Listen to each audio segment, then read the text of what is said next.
My husband bet someone $1,000 he'd divorce me. Right there on a rooftop in Tribeca, surrounded by investors and colleagues, champagne glasses catching the city lights. I heard him say it, "Give me $1,000 and I'll sign the papers right now."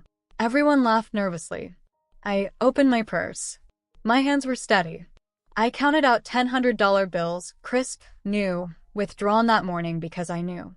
I placed the money in his palm and said, "Done. My lawyer expects you at 10 a.m. tomorrow." The rooftop went silent. Joe's expression collapsed. He tried to laugh. "Baby, it's a joke." I smiled. Funny, to me it sounds like a business proposal. And I've always been good at closing deals. But that was just the beginning, because what I discovered after that idiotic joke changed everything.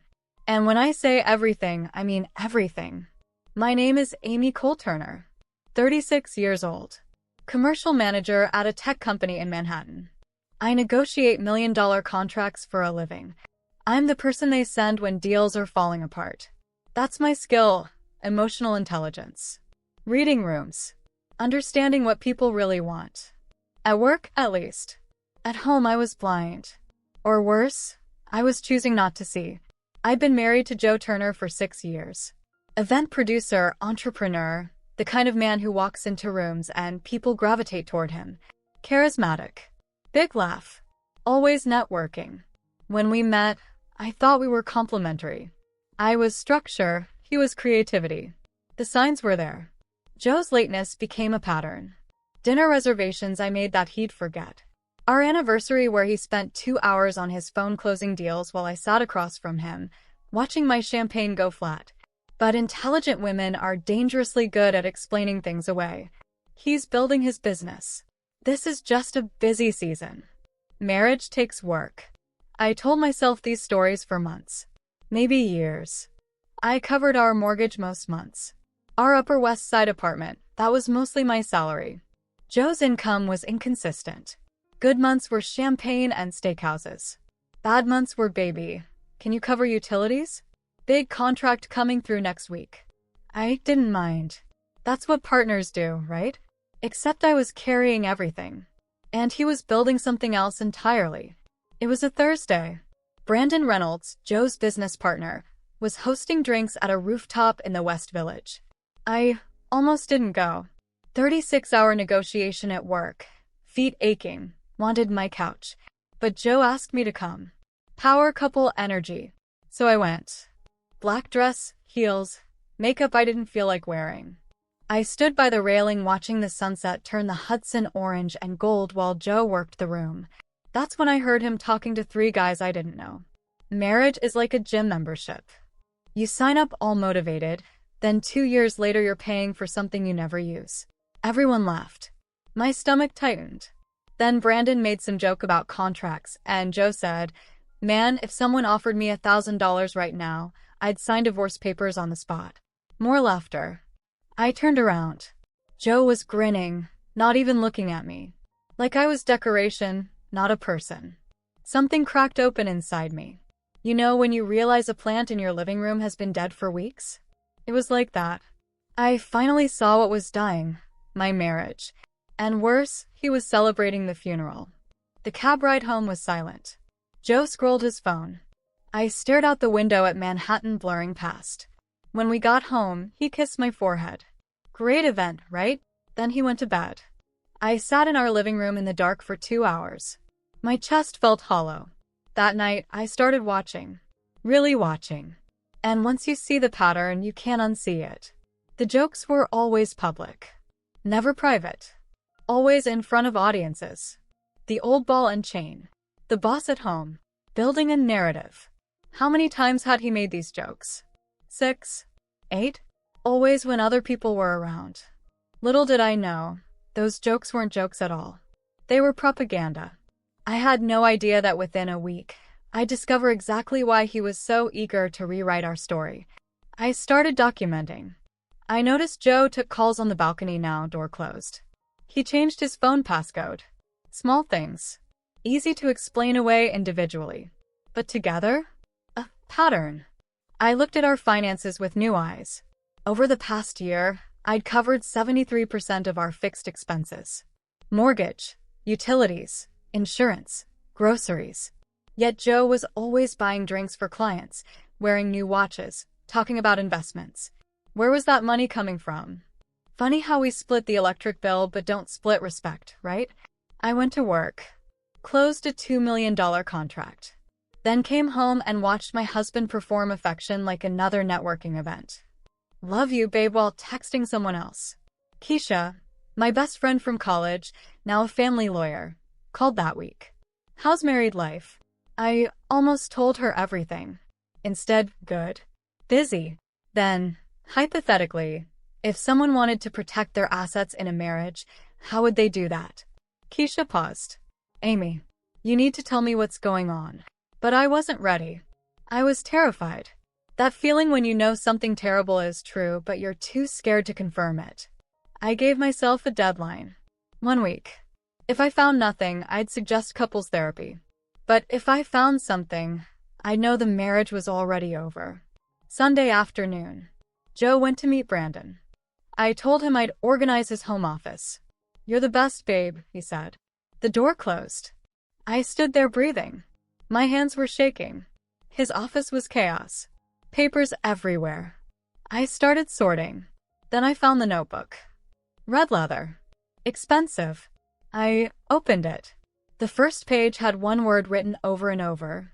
Mia. With hearts. And stars. My stomach dropped. I flipped through. More pages. Mia Williams. Mrs. Mia Turner. Doodles of intertwined initials. I couldn't breathe. But I kept looking. That's when I found the printed messages. Text exchanges between Joe and someone named Mia. Event producer, 10 years younger than me. The messages went back 8 months. Terms of endearment. Plans to meet. And then, the conversation that made my blood turn to ice. Mia, what about your wife? Joe, don't worry. I'm moving money to offshore accounts. The business is tanking anyway, at least on paper. When I file, she'll get nothing. I sat on his office floor holding those papers. Silence. Heavy, thick silence. My hands weren't shaking anymore. They were perfectly still. Here's the difference between a broken woman and an awakened woman. The broken one cries and confronts. The awakened one documents and plans. I photographed everything. Every page of that notebook. Every message. Then I kept searching. Found bank statements for accounts I didn't know existed. He'd been bleeding money from our joint account. 300 here, 500 there. Building something separate while I funded our actual life. The public jokes weren't spontaneous. They were calculated. Building a narrative that I was the problem, so when he left, everyone would nod and say, yeah, we saw that coming. I put everything back exactly where I found it. Then I went to my gym and ran 6 miles. When I came home, Joe was on the couch. How'd the organizing go? I smiled. Great. Found everything you were missing. That night, I made dinner. And while he slept, I started building my case. Monday morning, I called Keisha. Coffee. Today. Soho. We met at a tiny cafe. I slid my phone across the table. Look at these. She scrolled through the photographs. Her expression collapsed. Amy, this is fraud. Financial misconduct. Keisha looked at me. What do you want to do? I wanted to scream. Instead, I want everything that's mine, and I want him to know he didn't get away with it. For the next 2 weeks, I lived a double life. During the day, I was the same Amy. At night, while he slept, I executed my plan. I transferred everything from joint investment accounts to a separate account, perfectly legal. I closed credit cards with my name. I documented every mortgage payment, every utility bill, every grocery receipt for 6 years. Built a spreadsheet showing exactly how much of our life I'd funded. Keisha connected me with a forensic accountant. Joe's failing business was making more money than ever. He just created false expenses and hidden revenue. The offshore accounts? 3 of them. Total, $217,000. My money. Women who are smart don't explode. They calculate. They document. They wait for the exact right moment. 3 weeks after I found those messages, Joe came home excited. Big investor event Thursday. I need you there. Power couple image. I smiled. Of course, baby. Thursday arrived. I dressed carefully. Black dress, $600, made me look like I owned the room. Heels. Makeup precise and perfect. I wasn't going to an event. I was going to battle. The venue was another rooftop in Tribeca. String lights, Manhattan skyline, Hudson River gleaming below. Beautiful. I'd withdrawn $1,000 that morning. 10 crisp $100 bills in my purse. Joe was in his element. Working the crowd, that big laugh carrying across the rooftop. He introduced me to investors. This is my wife, Amy. Not Amy, who negotiates million-dollar contracts. Just decoration. Brandon made a joke about knowing when to cut losses in business. Someone laughed. That's the hard part, recognizing when something's dead. Joe grinned. Man, you're telling me. Brandon nudged him. Like marriage. The group laughed nervously. Joe had that look, the one he got before landing a punchline. My heart was pounding, but my hands were steady. Tell you what, Joe said. Someone give me $1,000 right now and I'll divorce Amy tonight. Louder laughter. Uncomfortable. That's when I moved. I walked over. Heels clicking. Everyone turned. I opened my purse. Pulled out the envelope. The silence spread like ink in water. I counted the bills one at a time. 100. 200. 300. Joe's expression started changing. 400. 500. 600. His smile was fading. 700. 800. 900. 1,000. I placed the money in his hand. Done. My lawyer, Keisha Brown. She's expecting you tomorrow at 10 a.m. Her office is on 42nd Street. The rooftop was silent. Joe's expression emptied out. Amy. Baby. It's a joke. I smiled. Funny, to me it sounds like a business proposal. And I've always been good at closing deals. I turned to the crowd. Lovely event. Thank you for witnessing. Then I walked to the elevator. The elevator doors closed. I made it to the lobby. Outside. The night air hit my face. Then my phone started ringing. Joe. I declined. It rang again. Again. By the time I got to Keisha's apartment in Brooklyn, he'd called 47 times. I didn't answer any of them. When Joe got home that night, he found my closet empty. A note on the counter, see you at 10 a.m. Bring your lawyer. He called 236 times over the next 12 hours. Each call went to voicemail. Each voicemail was, this is crazy. You're overreacting. We can talk. But talking time was over. This was closing time. And I always close my deals. What I discovered after those jokes changed everything. And what happened in that lawyer's office changed it even more. Little did Joe know, his $1,000 bet was the cheapest part of this divorce. 10 a.m. Keisha's office in Midtown. Joe showed up at 10:17 with a lawyer he'd clearly hired that morning. I was already there. Hair perfect. Suit expensive. Calm. Joe tried to hug me. I stepped back. Sit down. Keisha slid a folder across the table. Divorce petition. With supporting documentation. Joe's lawyer opened it. Started reading. His face changed. By page 5, he looked like he wanted to leave. Joe grabbed the folder. Started reading. I watched him see it all. Screenshots of his messages with Mia. Bank statements showing offshore accounts. My forensic accountant's report. The notebook pages. Everything. Amy. His voice cracked. I can explain. You planned to deceive me for months, I said. My voice was level. You hid $217,000. You made jokes about my worth in front of strangers 4 times. That wasn't a slip, it was a pattern. And patterns don't deserve second chances. Joe tried negotiating. 6 years, Amy. 6 years together. 6 years where I paid 73% of our bills while you stole from me, I corrected. That's not a marriage. That's a con. His lawyer read the terms. Fair division based on actual contribution. Return of all offshore funds. Renunciation of claims to my investments. And a confidentiality clause. If Joe violated it, he'd owe me $200,000. 3 hours later, Joe signed everything.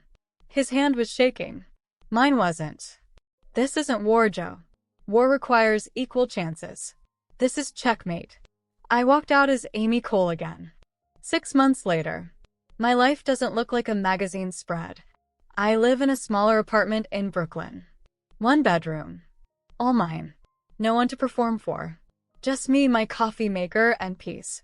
I closed the biggest deal of my career last month. $8.3 million contract.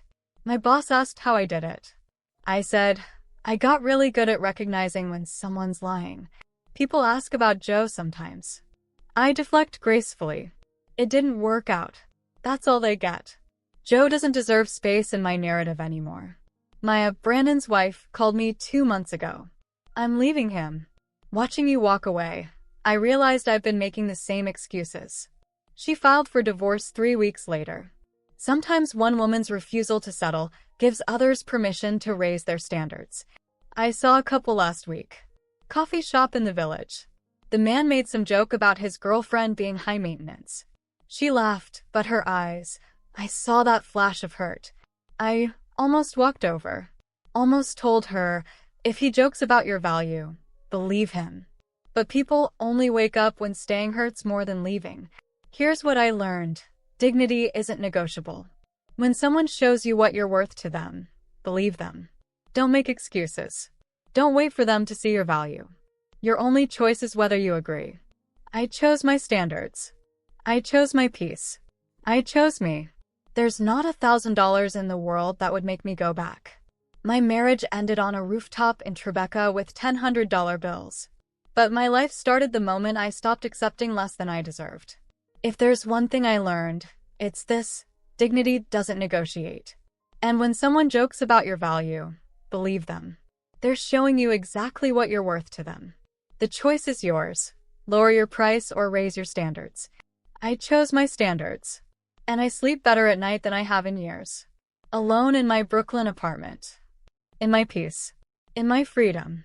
Worth every single dollar. Did you enjoy the story?